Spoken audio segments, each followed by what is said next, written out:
একদিন গৌতম বুদ্ধ তার কিছু প্রিয় শিষ্যকে নিয়ে হাঁটতে বের হন।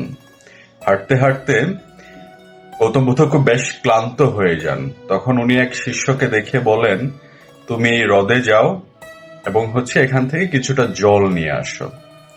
গৌতম বুদ্ধের শিষ্য সেই হ্রদে গেলেন জল আনার জন্য। গিয়ে দেখলেন কিছুক্ষণ আগেই কোনো একটা গরুর গাড়ি এদিকে যাওয়ার ফলে অনেকটা জায়গা জুড়ে নোংরা হয়ে আছে, যেখান থেকে গৌতম বুদ্ধের শিষ্য জল নিতে বেশ কিছুটা সংকোচ বোধ করলেন এবং ফিরে আসলেন।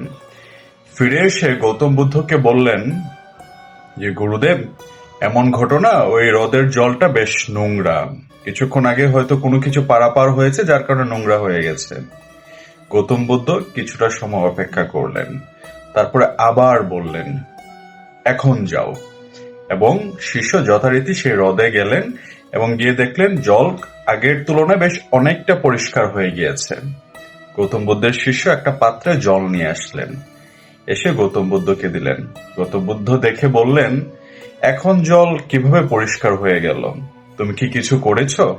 গৌতম বুদ্ধের শিষ্য বললে, না, আমি কিছুই করিনি, আমি জাস্ট কিছুটা সময় অপেক্ষা করলাম এবং দেখলাম যে উপরের যে ময়লাটা ভাসতেছিল সেটা নিচে পড়ে গিয়েছে। গৌতম বুদ্ধ সেখান থেকে তার প্রত্যেকটা শিষ্যকে চমৎকার একটি উপদেশ দিলেন। বললেন, আমাদের জীবনও ঠিক তাই।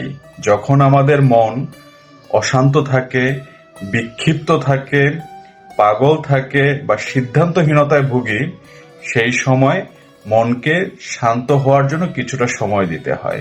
প্রকৃতি তার নিজের মতো করে সবকিছুকে স্বাভাবিক করে দেয়। ধন্যবাদ।